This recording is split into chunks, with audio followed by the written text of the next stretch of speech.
Bismillahirrahmanirrahim.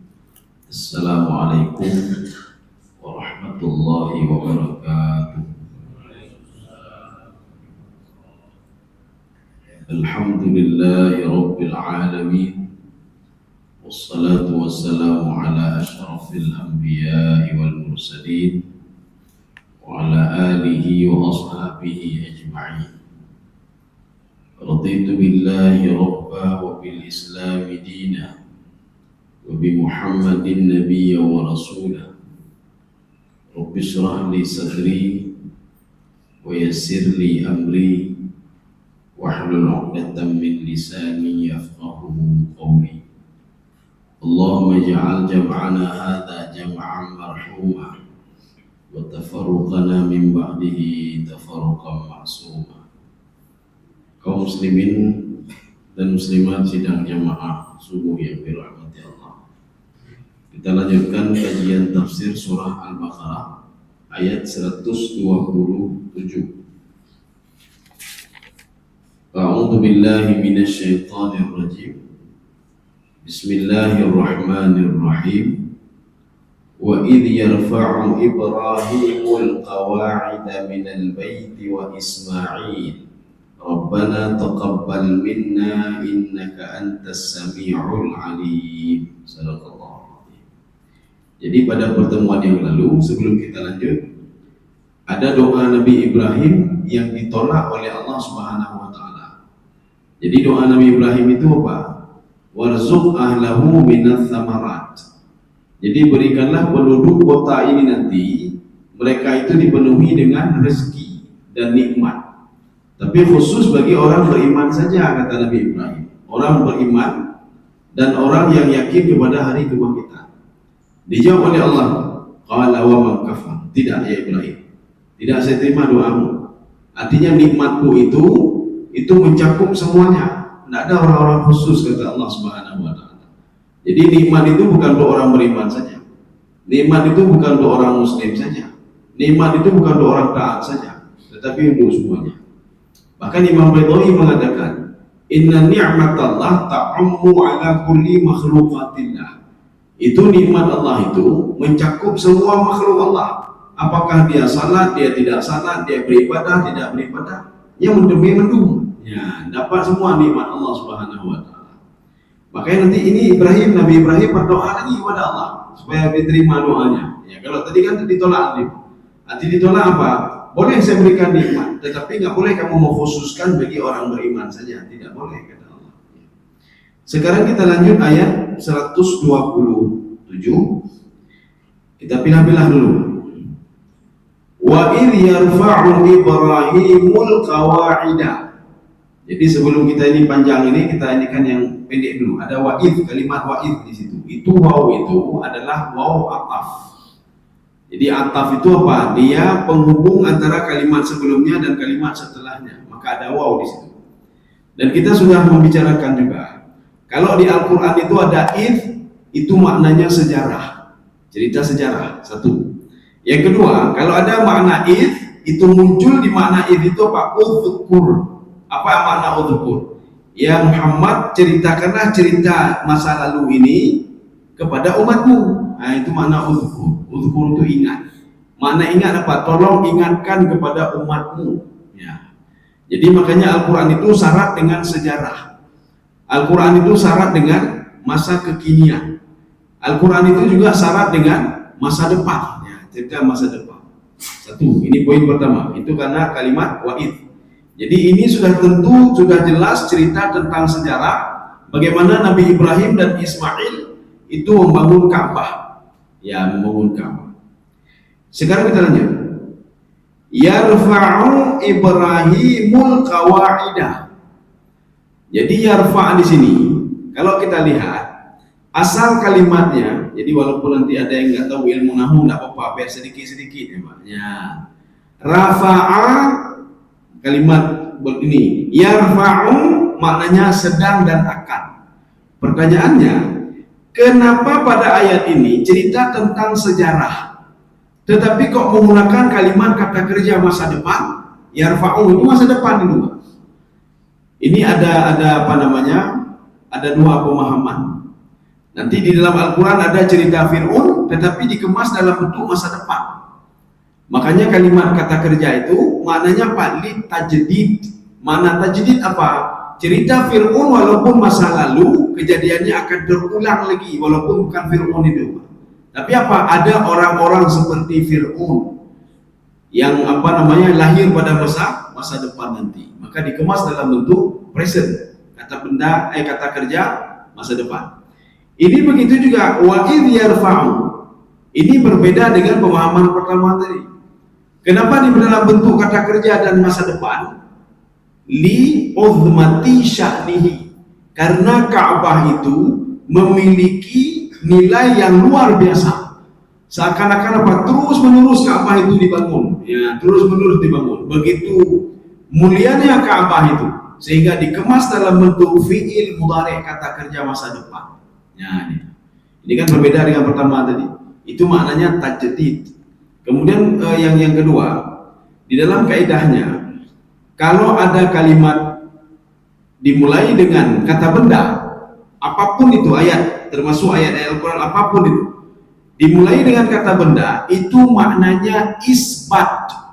Isbat itu menguatkan, satu. Kalau kalimat dimulai dengan kata kerja, itu maknanya tajdid. Tajdid itu apa? Terus menerus. Ya, itu tajdid. Nanti bisa kita lihat nanti di dalam berbagai ayat yang dimulai dengan kata benda, itu maknanya isbat, menguatkan atau taukid. Sedangkan dimulai dengan kata kerja, itu maknanya apa? Maknanya tajdid. Ya, seperti contoh, dzalikal kitabu la raiba fihi hudan lil muttaqin. Ayat itu ayat isbat. Isbat apa?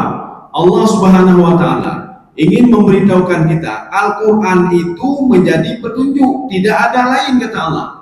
Jadi bukan buku ini, tidak. Maka mengisbatkan Al-Quranul Karim itu menjadi petunjuk bagi orang muttaqin. Kalau ingin dapat petunjuk, maka dekatilah Al-Quran. Kalau tidak mau petunjuk, baca Al-Quran. Kalau tidak mau petunjuk. Tapi kalau mau petunjuk, dekati Al-Quran, baca Al-Quran, ambil sesuatu dari Al-Quran itu, maka akan menjadi petunjuk. Itu isbat namanya. Tetapi kalau dimulai dengan kata kerja, itu maknanya tajdid, ya, atau tajaddud, atau nanti ada yang ketiga, li'uzmati sya'an. Karena kemuliaan itu, maka diumpamakan apa? Terus menerus. Ya, ini. Sekarang kita baca lagi. Yarfa'u Ibrahimul qawaidah. Qawaid itu apa? Ini ada dua pemahaman. Pemahaman yang pertama, qawaid itu adalah fondasi. Ya, ini Pak, fondasi. Jadi ada fondasi. Maka sebelum dibangun Ka'bah oleh Nabi Ibrahim alaihissalam bersama Nabi Ismail, itu dibangunnya di atas fondasi yang sudah ada.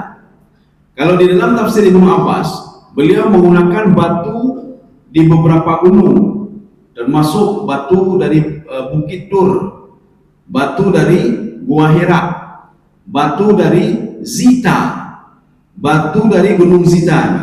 Kemudian yang keempat, batu dari gunung tempat Nabi Nuh alaihissalam berlabuh kapalnya, Jabal Judi, itu di Irak. Itu termasuk batu-batu itu.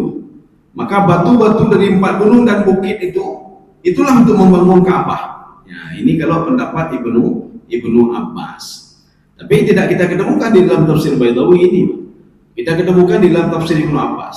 Ibnu Abbas mengatakan batu itu besar sekali, ala qadra ba'ir. Apa itu qadra ba'ir?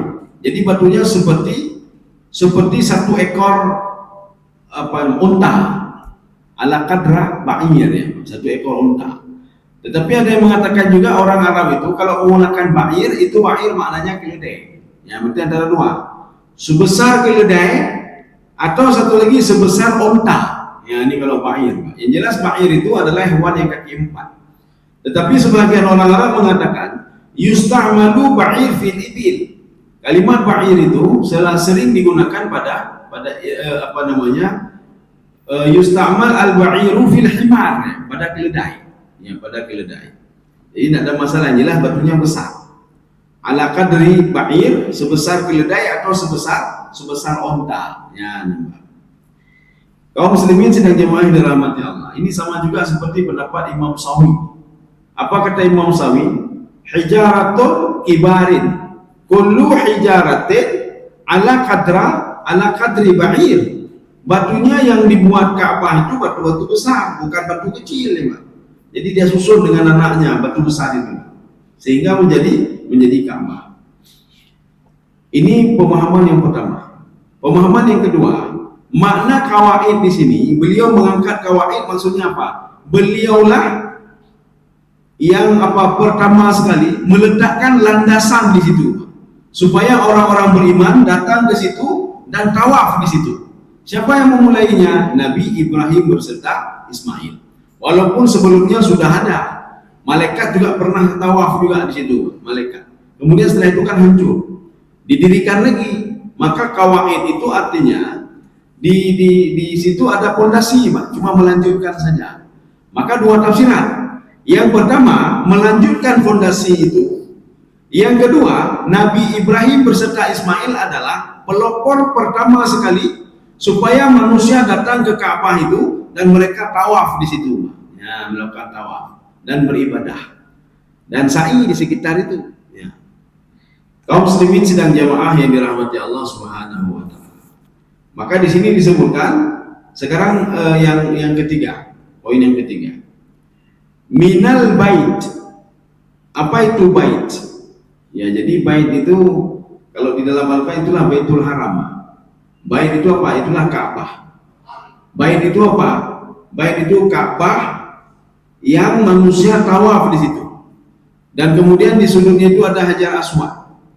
Nah, Umar bin Khattab pernah mengatakan begini dalam sebuah hadis. Kalau bukan Rasulullah sallallahu alaihi wasallam mencium Hajar Aswad itu, maka seumur hidup saya nggak akan pernah saya cium Hajar Aswad itu. Kenapa? Tidak memberikan mudarat, tidak memberikan manfaat sama sekali. Jadi kenapa? Karena dilakukan oleh Rasulullah, maka saya lakukan juga. Ya. Jadi manfaat tidak ada, apapun tidak ada. Seperti kita minum obat, ya, Pak. Itu kan ikhtiar kita. Manfaat tidak ada, apa-apa tidak ada. Yang menghidupkan, yang menyembuhkan adalah Allah Subhanahu wa taala. Mana contoh? Pada suatu hari Rasulullah sallallahu alaihi wasallam dengan sahabatnya melalui sebuah tempat. Waktu itu Rasulullah sakit perut Rasulullah. Ketika sakit perut, diambillah ada daun di situ, hingga dimakan daun itu. Alhamdulillah, kapulih Rasulullah. Sahabat melihat, oh berarti daun ini bisa menyembuhkan sakit perut. Ya, nembak. Keesokan harinya, ada sahabat sakit perut, diambillah daun itu, daun yang sama. Dimakan oleh sahabat, hana boleh, nggak boleh. Akhirnya dia lapor ke Rasulullah, ya Rasulullah, apakah hana boleh? Daun baju boleh, hana boleh. Idanya oleh Rasulullah, kamu menganggap daun itu apa? Yang menyembuhkan. Kalau menganggap yang menyembuhkan, maka kamu tidak sembuh. Kalau saya, yang menyembuhkan adalah Allah Subhanahu wa taala, maka saya makan daun itu sebagai tawasul saja. Lepas pulih oleh Allah dengan tawasul nya. Kamu pulih oleh Allah, karena saya yakin yang menyembuhkan adalah Allah. Tapi kamu yakin yang menyembuhkan adalah daun, maka kamu tidak sembuh-sembuh. Anak boleh-boleh. Ya, nampak. Lagi urun je ubat kan? Ada beje ubat belum boleh, jak orang lain berarti nya ubatnya. Mengerja itu anak boleh-boleh ya. Anak boleh-boleh. Bahkan karena genyan yakin yang memberikan kesembuhan adalah obat. Yang memberikan kesembuhan adalah daunnya, maka tidak sembuh. Ya, coba sekarang rubah akidah kita, keyakinan kita. Yang menyembuhkan adalah Allah melalui daun ini. Insyaallah dia boleh ni Allah Subhanahu wa taala. Jadi beda lagi baun ya, dia boleh dia ni tolong. Yang kasyirik kan, Pak? Yang sudah syirik nanti. Kita minta sesuatu bukan kepada Allah Subhanahu wa taala. Kaum muslimin sedang jamaah yang dirahmati Allah. Kita lanjut ya. Wa Ismail.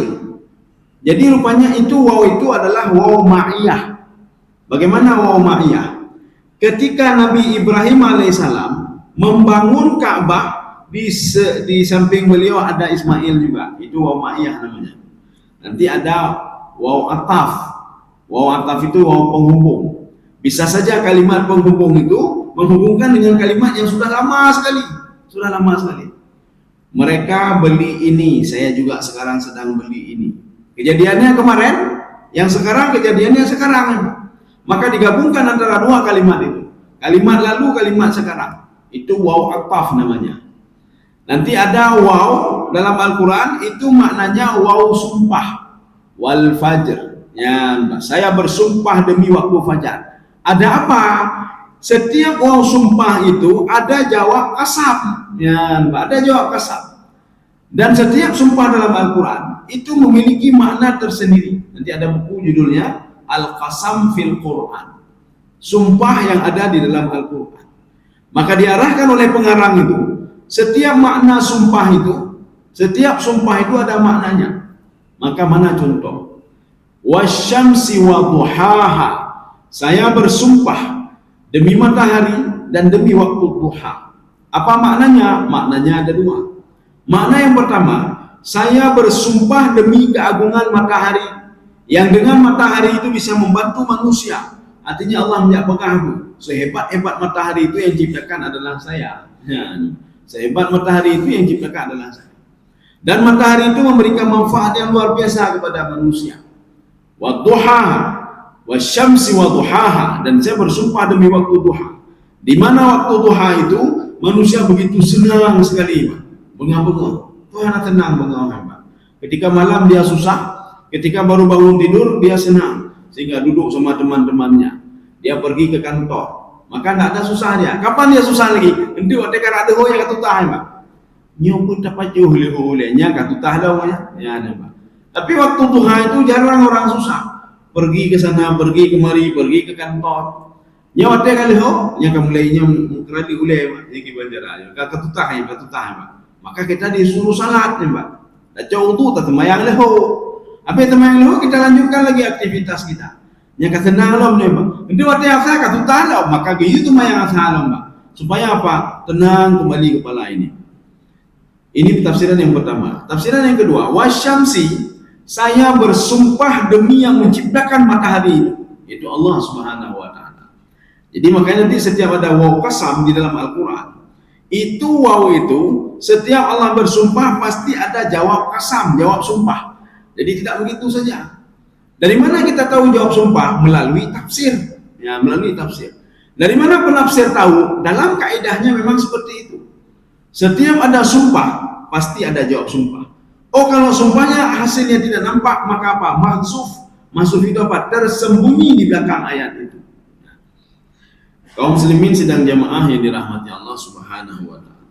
Kita lanjut lagi. Berarti ini Nabi Ibrahim dan Ismail. Maka Nabi Ismail itu Allah apa di dalam kitab apa namanya Al-Adab Al-Arabi fil Asril Jahili yang dikarang oleh Dr. Syauqi Dhaif. Apa kata beliau? Ini berbeda dengan pemahaman orang Yaman, ya, Pak. Yang menyudutkannya yang orang Yaman, Yaman asli gimana tanya? Asal bahasa Arab itu dari mana? Dari Kemo. Orang Yaman yang pergi ke Mekah, ya, Pak, bahasa Arab. Kalau ditanya Rasulullah keturunan Yaman, kenapa Rasulullah sendiri mengatakan ana minal Yaman wal Yaman minni? Ya, Pak. Saya berasal dari Yaman, Yaman itu berasal dari saya. Pak. Tapi kalau kita lihat di dalam sejarahnya, termasuk sejarah tadi, Tarikh Adab Al-Arabi, sejarah tentang orang Arab yang dikarang oleh Dr. Syauqi Dhaif, apa kata beliau? Awwalu man sakana al-Arab sakana Makkah Ismail. Yang pertama tinggal di Mekah itu adalah Ismail.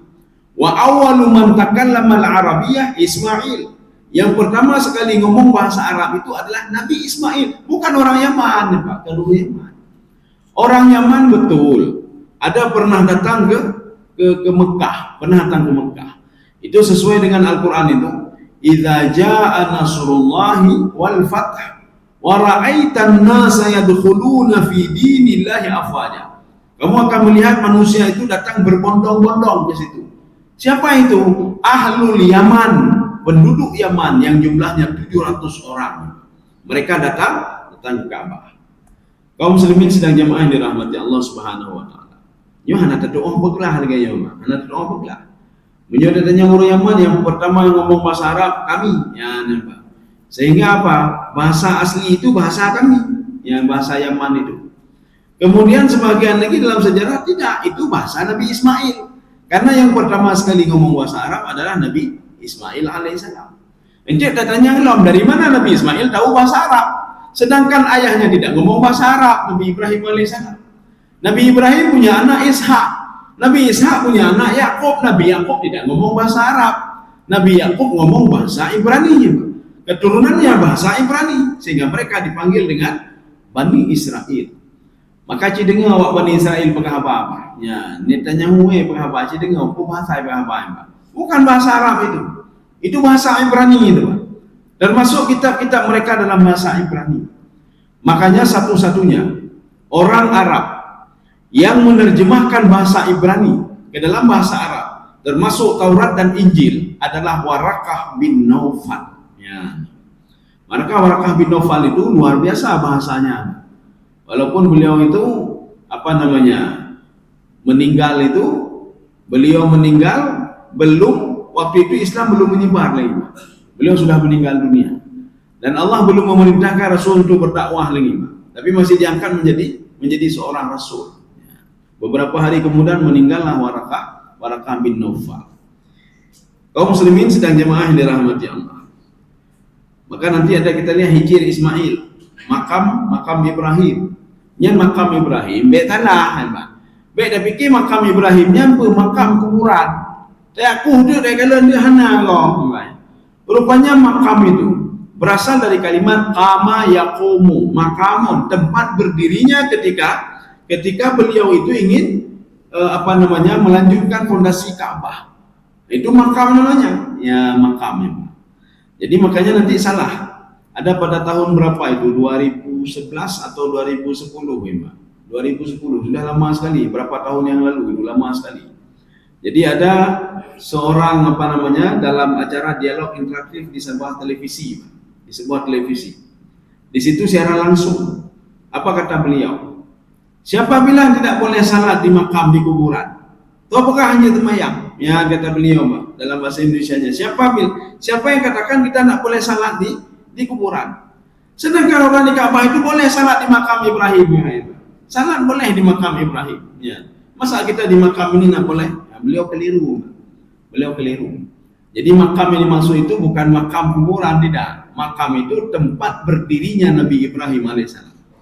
Orang Arab kalau menamakan sesuatu itu kuburan itu, mereka mengatakan al-maqbarah, tidak al-maqam. Kita saja nejak bak makam wali dia, nejak bak makam murunci dia, nejak bak makam dia. Padahal penggunaannya salah, ya namanya. Jadi transliterasi bahasa Indonesia tidak boleh kita masukkan ke dalam bahasa Arab, tidak bisa. Makanya segala sesuatu di dalam bahasa Indonesia tidak boleh kita samakan. New makam ini juga makam, ya, Pak, kuburan. Makam dalam bahasa Arab berbeda dengan makam dalam bahasa Indonesia.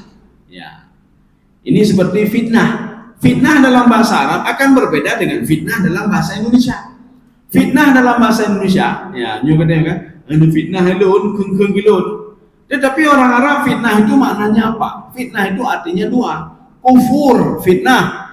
Satu lagi apa? Ujian, fitnah. Nggak percaya? Coba lihat dalam Al-Quran. Innama amwalukum wa auladukum fitnah. Anak dan istrimu adalah ujian bagimu. Kami keng bedanya apa? Maka nggak boleh dibawa makna bahasa Indonesia, dibawa transliterasinya ke dalam bahasa Arab, nggak boleh, nggak bisa. Beda artinya. Jut apakah? Jadi pulang dari fitnah dun, jut. Tapi dalam bahasa Arab tidak bisa. Kalau nggak percaya nanti coba pergi ke Arab, terus ke Arab. Nanti nak merempok orang Arab pengaju fitnah, makanya. Dan fitnah lor, apa? Kamu sudah fitnah saya. Fitnah itu dalam bahasa Arab artinya apa? Kafir, ya. Dorang nggak kafir, ya namanya. Dia pegang juga fitnah atau ujian. Dia juga itu orang Arab, ya. Yang pegang fitnah, Pak. Itu mana apa? Kafiran. Maka makna fitnah itu kafir. Nanti boleh dilihat di dalam tafsir Ibnu Abbas dan beberapa literatur tafsir lainnya termasuk Imam Al-Tabari. Al-fitnatu yahtamilu maknayani. Fitnah itu mengandung dua makna. Yang pertama al-ikhtibaru, ujian. Ya, yang kedua fitnah itu apa? Al-kufru awi syirku. Kufur atau syirik kepada Allah Subhanahu wa taala. Itu maknanya fitnah. Berarti makna wal fitnatu asyaddu minal qatli. Tidak boleh kita terjemahkan dengan transliterasi bahasa Indonesia. Fitnah lebih kejam dari pembunuhan. Tidak boleh, Pak. Itu salah. Apa maknanya? kekufuran itu atau kemusyrikan Abdullah bin Jahsy lebih dahsyat.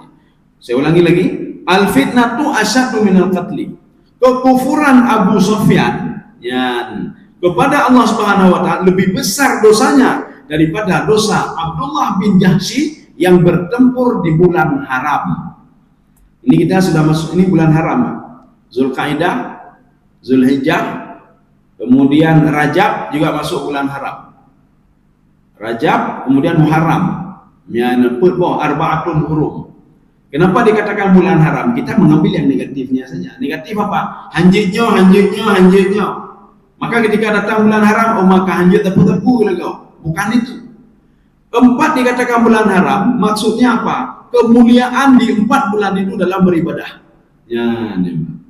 Jadi makanya ketika kurban itu, kurban di Zulhijjah, di 10 atau Tasyrik, 11, 12, 13.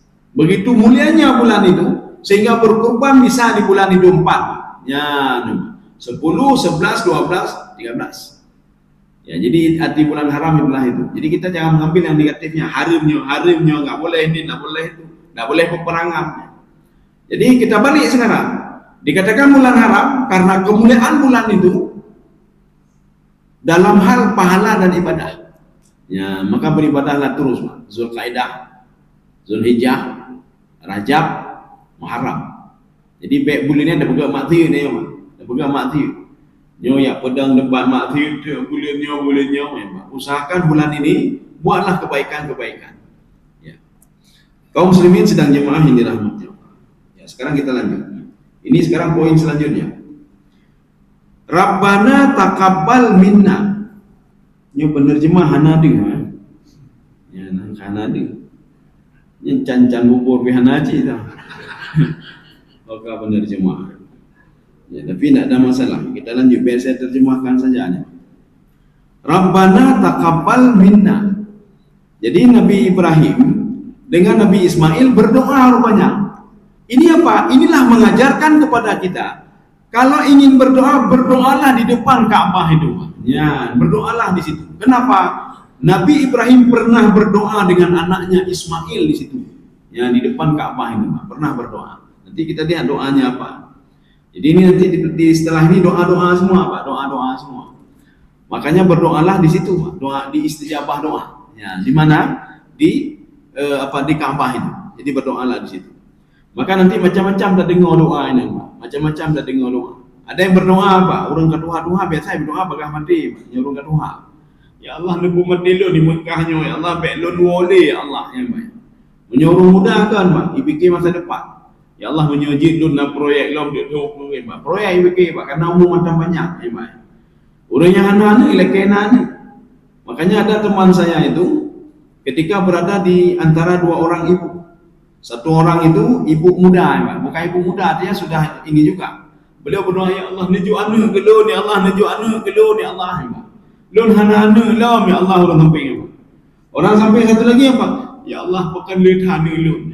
Pekan ledah anu lo ni Pak. Jadi anu lo ni hanya kebu mensirot hanya kebu ni Allah. Pekan dia tak nuju anu ke lo ni Allah.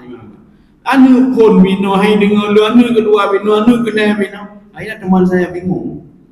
Akhirnya karena dia bingung, dia nanya, ini saya mau apa? Gimana sejarahnya ini? Kalau saya minta ini enggak hanya anak. Kalau sudah punya anak nanti seperti ibu ini.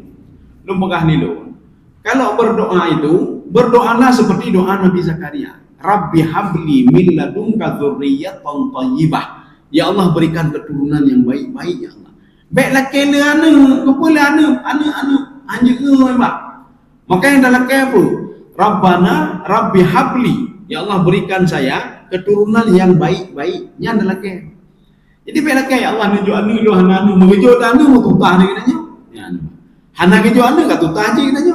Jadi dalam ke katanya seperti doa Nabi Zakaria. Dan doa itu memang sudah makbul ya Pak. Jadi gunakanlah doa-doa sesuatu itu yang ada dalam Al-Quran yang sudah terpercaya doanya. Beda pegang-pegang gerak Pak. Beda pegang-pegang gerak. Yang pun katanya tutah gerak dah pegang. Yang kedua ada hana alih buku dah baca dia Pak. Hana alih buku dah baca. Malaikat-malaikat bingung, baca alih 3 Pak. Jadi ada apa? Doa yang sudah terpercaya.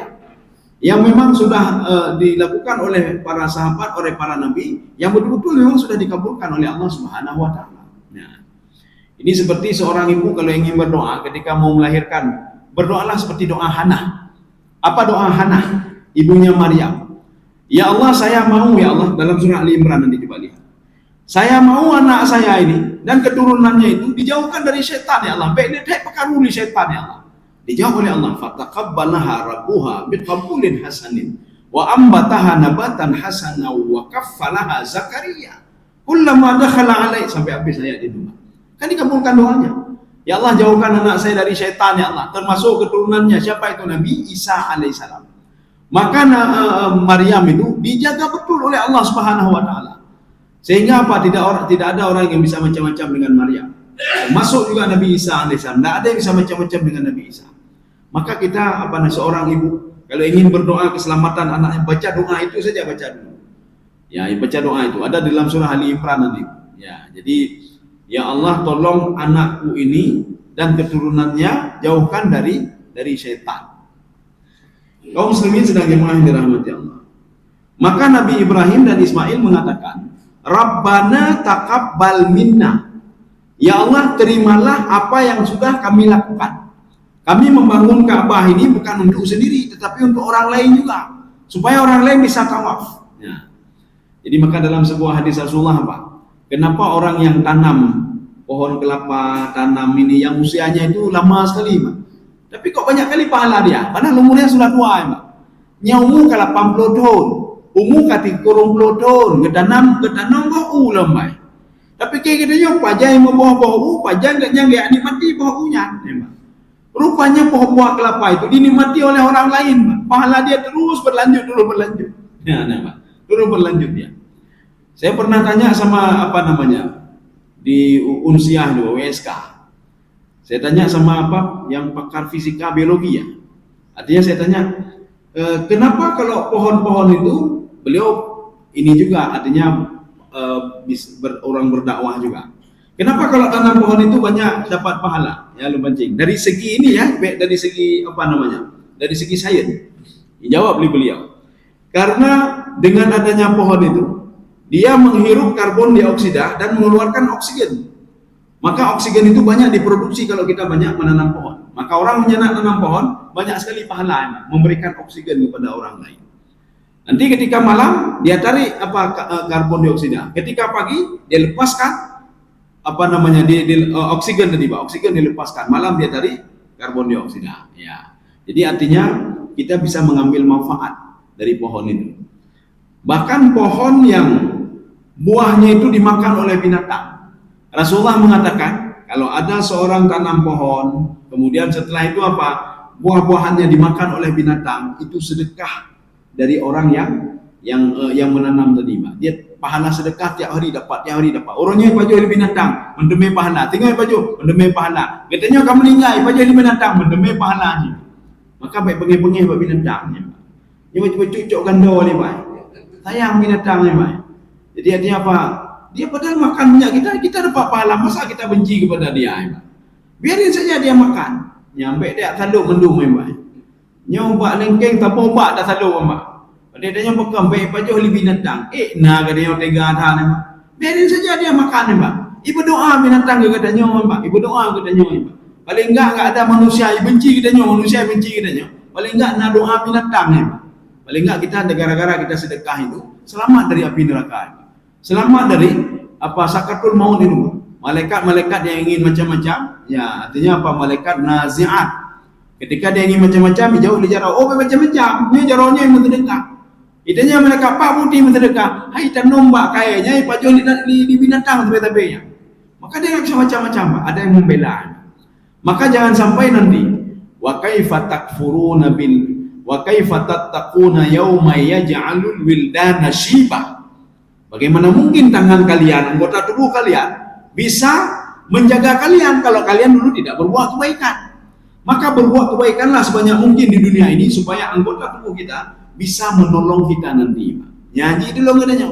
Ketika sakarat itu long katanya kata tubuhnya. Di alam barzah itu long katanya. Waktu bangkitkan di padang mahsyar itu long katanya, dibela katanya, Pak. Salah satunya mana? Rasulullah mengatakan, kalau ada seorang bangun tengah malam, kemudian dia menangis karena takut kepada Allah, air matanya itu kata Rasulullah haram disentuh oleh api neraka. Hanya tentu api neraka. Dan masuk tangannya yang bersedekah haram disentuh oleh api neraka. Jadi hati bela katanya, nyomu terdekatan. Bodoh jetan temayang pitan. Iban cara ayat bela. Wa kaifa tattaquna. Ya. Ini kita lanjut lagi. Rabbana taqabbal minna. Ya Allah, terimalah apa yang sudah kami lakukan. Ini juga menganjurkan kita untuk berdoa setiap kita melakukan sebuah kegiatan. Ya, nama. Ya Allah, supaya apa? Paling enggak terimalah pahala katanya. Lun kalau pupuknya ya Allah, terima ya Allah pahala lunnya ya Allah. Lun kalau bantu anak yatim tolong ya Allah. Saya bertawassul ya Allah dengan sedekah ini, permudahlah hidup saya ya Allah. Ya, namanya. Jadi setiap melakukan sesuatu berdoalah. Seperti doa Nabi Ibrahim dan Ismail setelah selesai mendirikan Ka'bah. Kemudian Nabi Ibrahim dan Ismail itu menguatkan lagi doanya, Pak. Innaka antas sami'ul alim. Nyo beryakin katanya, Pak. Sebagian renggah nak yakin. Habis aku berdoa, Allah pun nak dengar doa tu. Allah apakah mendengar doa saya? Allah apakah tahu apa yang saya lakukan? Allah apakah tahu niat saya ini? Ya. Lagi nanti ada seorang ibu-ibu mendatangi saya. Ustaz, ternyata ulun mau korban. Cuma saya berkorban, itu saya gabung dalam kelompok lembu 7 orang. Ya, nampak. Akan menjabu-jabu renginan. Allah pun nak kedepan nanan lun di sini ni, Mama. Jadi kayaknya anak-anak yakin. Beliau apa? Nyo lagi yang lun get lun blok kameng mendam. Kameng kaya yakin nyo lun ni. Lun pekah lun hai bu hai. Orang beryakin ke Allah ibu. Bahkan amal ibadah yang ibu lakukan hana pernah tepu ligau. Ya. Yang penting apa di sini ibu? Innamal a'malu binniyat. Jadi amal segala perbuatan itu dengan niat. Kalau niat kita jelek maka hasilnya jelek. Kalau niat kita bagus maka hasilnya bagus. Maka kalau orang masuk kantor niatnya sudah jelek maka hasilnya juga jelek. Kalau ada orang niat untuk masuk ke sesuatu itu dengan hal yang haram jelek maka hasilnya juga jelek. Tapi kalau dia niat dari pertama sudah baik maka hasilnya juga baik. Ya. Jadi ini punya dia partikular hasilnya apa? Supaya puji anak yang saleh, supaya berdoa kelon akan dapat apa yang kita niatkan tadi. Tapi kalau kita katakan nyolong partikular kepu supaya jadi presiden ni, jadi menteri ni, supaya hebat, le harta dan lain sebagainya. Walaupun hanya jadi presiden, dia hartanya banyak sesuai dengan kita inginkan tadi. Tetapi itu saja kita dapat, lain tidak dapat. Menjadi anak yang saleh tidak, karena ni kita kalain ni kalain. Ya. Ini innaka antas sami'ul alim. Ini pengulangan 2 kali. Apa pengulangan 2 kali? Ini namanya khabar ingkari. Karena banyak manusia yang memungkiri kalau Allah Subhanahu wa taala waktu kita berdoa, hanya yakin kanya, pun nak dengar doa. Ya, perlu lu bedah malam memang. Memang betul juga harus bangun malam. Rasulullah pernah ditanya oleh sahabatnya, "Ya Rasulullah, di mana doa istijabah itu ya Rasulullah?" Fi jawfil lail, di tengah malam. Bangunlah kamu tengah malam ketika orang lain sedang tidur. Inilah tafsiran dari wal laili. Ya, nampak wal laili. Saya bersumpah demi malam yang ketika manusia semua tertidur, maka ada sekelompok orang yang bangun dan meminta sesuatu kepadaku, kata Allah Subhanahu wa taala. Maka tak berdoa. Jadi tergolong dah berdoa, jadi baik-baik berdoa tak berdoa juga tak temayang ni. Ulun haid ulun temayang tahajud haid tak. Cak wudu, temayang sunat wudu 2 rakaat. Ya. Menyona waktu dalam je temayang tahajud. Umah haid tak. Dua. Habis dua lah. Habis hentuk witir. Umah haid tak. Kau witir lah memang. Put tambah leh ada jo. Oh baik witir baik leh. Rasulullah pernah mengatakan kalau kamu tidak sanggup 1 rakaat saja kata Rasulullah SAW witir. 5. Oh hantar gok cit, hantar gok baik pupuk ni. Baik tutang-tutang kan. Yang baik pupuk tu hantar gok baik pupuk. Paling enggak nanit ni lah, Pak. Sebelum mati nanit katanya ya bedah dengan malam tak berdoa apa Allah, ya, Pak. Kita ingin meminta sesuatu kepada Allah Subhanahu wa taala. Itu makna sami. Sami itu berbeda dengan as-sam'u. Sam'u itu sekedar mendengar saja. Istama'a mendengar dengan seksama tapi terbatas. Telinga manusia ketika mendengar sesuatu itu kan harus ada jarak, Pak. Dia dengar berita dari jarak 1 meter, nyangkek dia dengar. Tapi ketika nanti televisi itu sudah 10 meter, nyangkak tak mendengar. Televisi itu sudah 1 kilo, hai dengar terpelik, hai dengar terpelik. Tetapi kalau sami ini itu mendengar tanpa batas. Apalagi orang yang dizalimi, berdoalah kepada Allah Subhanahu wa taala. Apalagi orang yang bertawakal kepada Allah, mintalah tolong kepada Allah. Doa itu tanpa batas, didengar tanpa batas. Bukan seperti manusia tadi kan. Dia kalau sudah berapa meter, kah naik dengar ni. Maka makna sami di sini mendengar tanpa batas.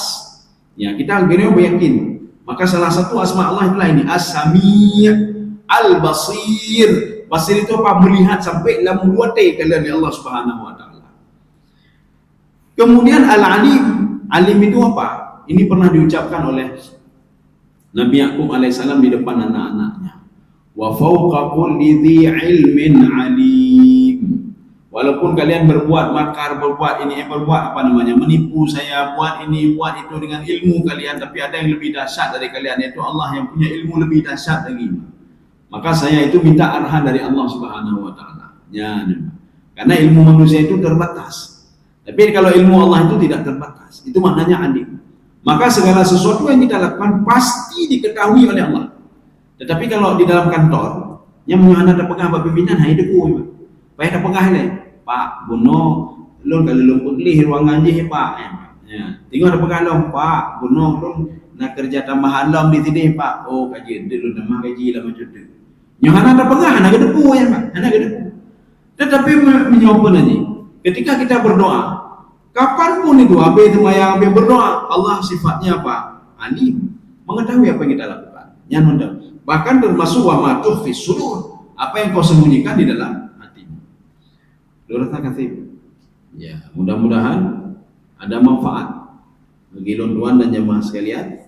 Subhanakallah wa bihamdihi, subhanakallah wa bihamdika, asyhadu an la ilaha illa anta, astaghfiruka wa atubu ilaik. Assalamualaikum warahmatullahi wabarakatuh.